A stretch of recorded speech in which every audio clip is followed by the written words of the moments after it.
Well, we're joined by art historian Didier Rickner, the managing editor of La Tribune de l'Art, the Tribune of Art.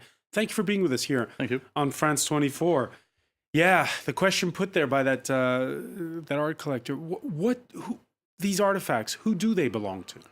They belong to the museums where they are now, because there are laws, And if even for the artifacts which were looted in the 19th century,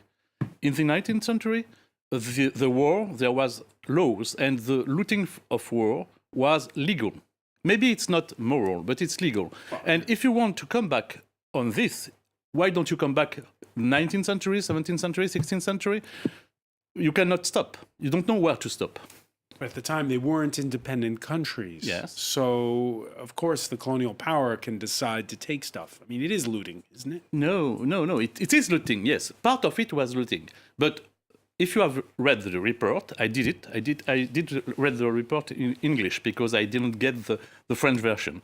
And the report says it's not only the war looting which must be returned, but everything. The scientific expeditions where they collected artifacts, they must give it back. The gifts from the colonial administration, you must give it back. Actually, you are going to give back to some countries, and they are not reclaiming it because it's only the Benin which reclaim the artifacts, not the other ones. Only Benin is claiming it. Yes, and that raises the other question, which is a delicate one. You heard in that report, yes, the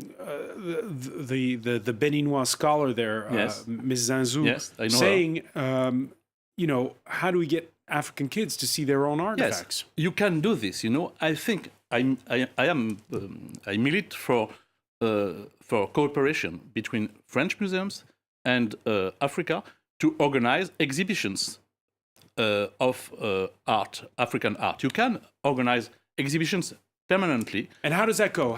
Because there's the question of yes, the pieces when they travel around Africa. Does it go okay? Yes, it's okay to send them to Africa, but they must return to the French museums where they belong. So why is there this promise from Emmanuel Macron?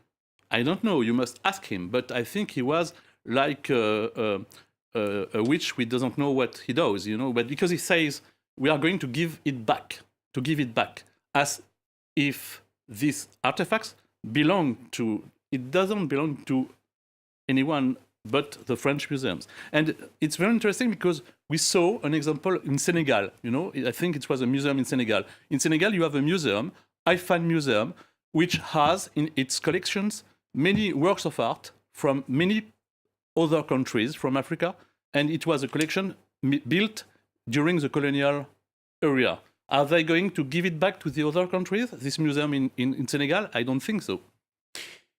Many people watching this, maybe they don't know Africa very well, but they do know the Elgin marbles yes, that Greece has been asking from Britain yes, since the last century. So what's the difference between Greece asking for its artifacts back and what's going on in Africa? I do not see any difference. The report says it's not the same.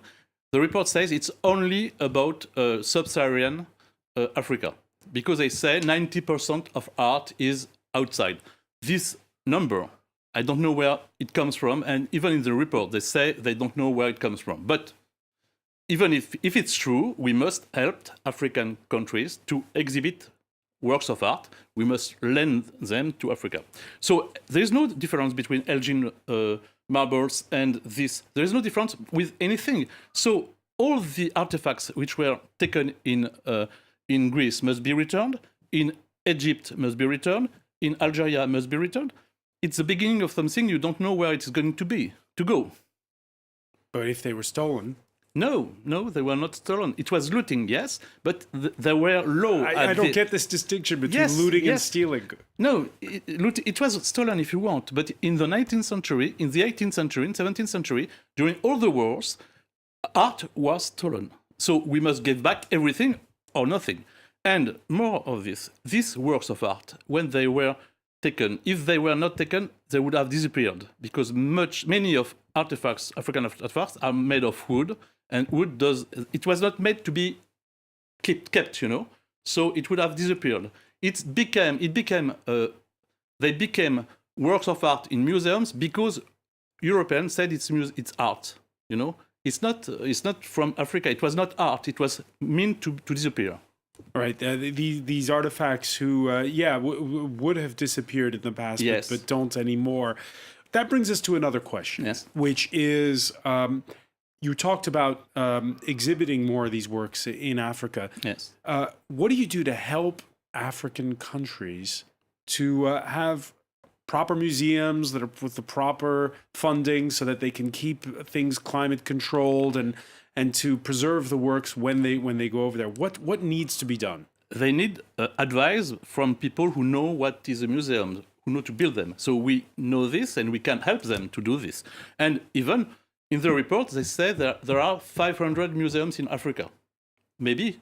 So maybe there are already museums which can conserve these works of art. But we must help them.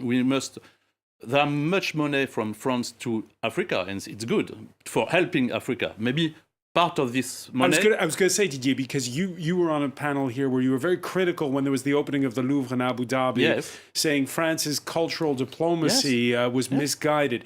What can the French government do specifically when it comes in this regard? Should they be devoting more energy to Africa to help them? They can help Africa. I don't see why they could not help Africa when they are renting their collections to Abu Dhabi, you know, because Abu Dhabi has money and Africa has less money. I think we must help Africa. It's not the point.